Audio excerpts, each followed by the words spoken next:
পাকিস্তানের প্রধানমন্ত্রী কিছু অদ্ভুত নাটক করেছেন। আরও একবার তিনি সন্ত্রাসবাদকে মহান করে দেখানোর চেষ্টা করেছেন, যা দেশটির বিদেশ নীতির অন্যতম অঙ্গ। তবে কোনো নাটক বা কোনো মিথ্যা ভাষণ সত্যকে ঢেকে রাখতে পারবে না। রাষ্ট্রপুঞ্জে শরীফের কাশ্মীর মন্তব্যের কড়া জবাব দিল ভারত। রাষ্ট্রসংঘের সাধারণ পরিষদে পাকিস্তানের প্রধানমন্ত্রী শাহবাজ শরীফকে ভারত উপযুক্ত জবাব দিল। নিজের ভাষণের সময় পাকিস্তানের প্রধানমন্ত্রী ভারতের বিরুদ্ধে আগ্রাসনের অভিযোগ এনেছিলেন। শাহবাজের বক্তৃতার জবাব দেওয়ার সময় ভারতীয় কূটনীতিক পেটেল গেহলট পাকিস্তানের মুখোশ টেনে খুলে দেন। গেহলট শাহবাজ শরীফের ভাষণকে হাস্যকর নাটক বলে অভিহিত করেছেন এবং বলেন, শাহবাজ শরীফ যদি সত্যিই শান্তি চান তাহলে পাকিস্তানের উচিত অবিলম্বে জিহাদি শিবিরগুলিকে বন্ধ করে দেওয়া এবং সমস্ত জিহাদিদের ভারতের হাতে তুলে দেওয়া। কোনো রকম প্রমাণ ছাড়াই পাক প্রধানমন্ত্রী যেভাবে মিথ্যাচার করেছেন তারই জবাব দিয়েছে ভারত। রাষ্ট্রসংঘে ভারতের প্রতিনিধি পেটেল গেহলট জবাব দেওয়ার অধিকার প্রয়োগ করে রাষ্ট্রসংঘের মহাসচিবের দৃষ্টি আকর্ষণ করেন।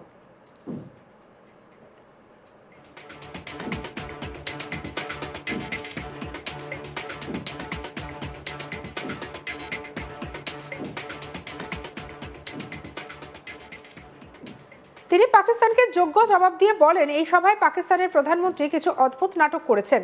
আরও একবার তিনি সন্ত্রাসবাদকে মহান করে দেখানোর চেষ্টা করেছেন, যা দেশটির বিদেশ নীতির অন্যতম অঙ্গ। তবে কোনো নাটক বা কোনো মিথ্যা ভাষণ সত্যকে ঢেকে রাখতে পারবে না। পেহেলগামে জিহাদি হামলার প্রসঙ্গ টেনে সে সময় পাকিস্তানের অবস্থান মনে করিয়ে দিয়েছেন তিনি। বলেন, এটাই সেই পাকিস্তান যারা পেহেলগামের ঘটনার পর গত 25 এপ্রিল রাষ্ট্রপুঞ্জে রেজিস্ট্যান্স ফ্রন্ট নামের পাক মদতপুষ্ট জিহাদি গোষ্ঠীগুলিকে আড়াল করতে চেয়েছিল। এই দেশে সন্ত্রাসবাদকে মদত দেওয়ার ইতিহাস অনেক পুরনো। ওদের কোনো লজ্জা নেই। কি বলেছেন পেটেল গেহলট শুনব।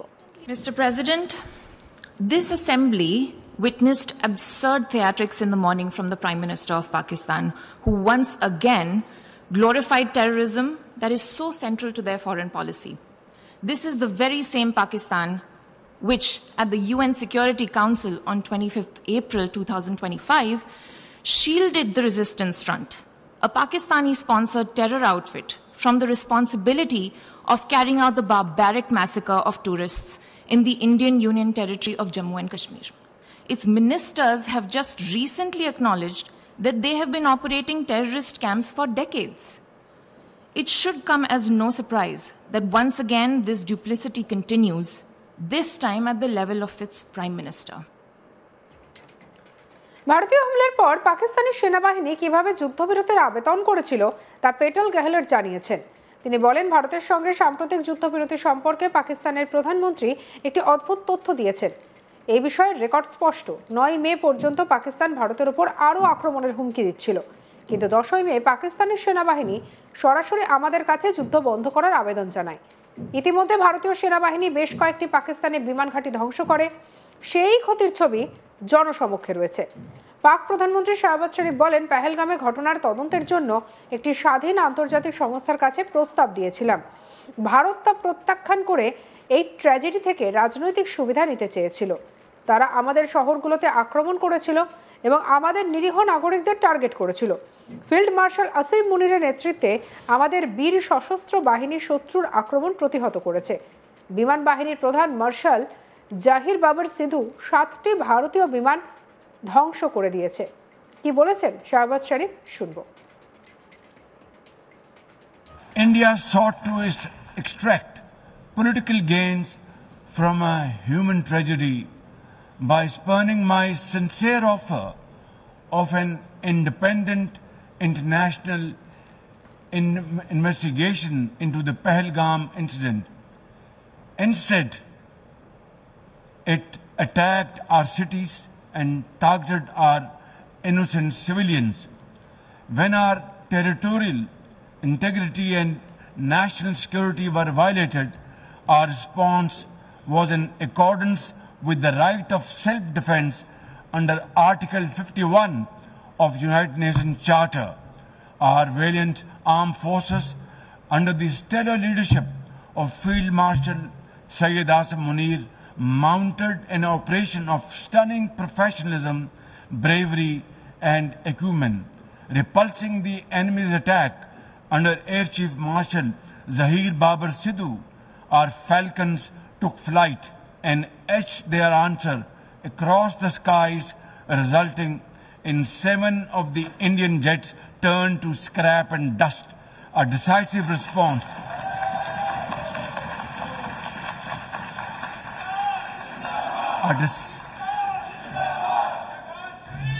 A decisive response to the aggressor that will echo through the annals of history.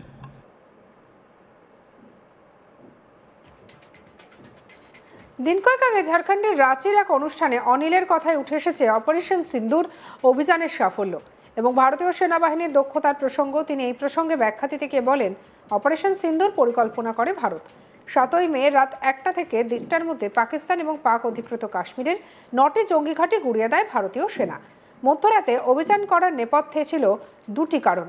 প্রথমত, রাতেও আমরা ছবি তুলতে পারবো, আমাদের সেই ক্ষমতার উপর আত্মবিশ্বাসী ছিলাম আমরা। আর দ্বিতীয়ত, সাধারণ নাগরিকের ক্ষতি এড়ানোই সবথেকে গুরুত্বপূর্ণ ছিল আমাদের কাছে। ভোর 5:30 থেকে 6টার মধ্যে অভিযান চালানোর ক্ষেত্রে উপযুক্ত সময় ছিল। তারপরেও মধ্যরাতে অভিযান চালানোর জন্য বেছে নেওয়া হয়েছিল। কেন সকালে অভিযান করা হয়নি? ওটা নমাজের সময়, অনেক সাধারণ মানুষ জড়ো হন ওই সময়, তাই চিন্তাভাবনা করে ভোরের সময় বাতিল করা হয়। কি বলেছিলেন chief of defence staff Anil Chauhan, শুনুন। हमने जो है 7 तारीख को जो टेररिस्ट टारगेट्स 9 चुने थे, उनको हमने रात के 1 बजे लेकर के 1:30 बजे के बीच में स्ट्राइक किया। आपको पता है इसके पहले बालाकोट के ऑपरेशन हुए थे, और बालाकोट के ऑपरेशन हम कहते रह गए कि ये हमने मारे हैं, सक्सेसफुल हैं, लेकिन एविडेंस या इस तरह की सैटेलाइट इमेजरी या फोटोग्राफ नहीं थे। लेकिन अब जो हम कर रहे थे, रात के 1:30 बजे क्यों किया हमने? 1 बजे, वो तो सबसे अंधेरा होता है, सबसे मुश्किल होगा सैटेलाइट इमेजरी लेना, उसकी फ़ोटोग्राफ लेना, एविडेंस कलेक्ट करना। फिर भी हमने रात के 1 या 1:30 बजे किया। ऐसा क्यों था? ऐसा 2 कारणों से था। एक तो हमें अपनी क्षमताओं के, अपनी कैपेबिलिटीज़ के ऊपर भरोसा था कि रात में भी करेंगे तो रात में भी उसकी इमेजरी ले सकते हैं। और दूसरा इम्पॉर्टेंट चीज़ ये थी कि हम लोग सिविलियन कैजुअलिटीज़ जो है अवॉइड करना चाहते थे। सबसे बेहतर समय होता 5:30-6 बजे का टाइम, जबकि उजाला होना शुरू हो जाता है, बट वो टाइम जो है पहली अजान या पहली नमाज का भी होता है। तो उस टाइम उसी भावलपुर में, मुरीदके में इस तरह का चहल पहल शुरू हो गई होती, तो काफ़ी सारे सिविलियंस मारे जाते। हो सकता है वो टेररिज्म के साथ उनका कनेक्शन हो ना हो, तो हम लोग वो चीज़ अवॉइड करना चाहते थे कम्प्लीटली। इसीलिए जो समय जो है हमने 1 से 1:30 बजे का चुना। সঙ্গে রাখুন আজ তাক বাংলার ইউটিউব চ্যানেলকে। লাইক, কমেন্ট, শেয়ার, সাবস্ক্রাইব করতে ভুলবেন না।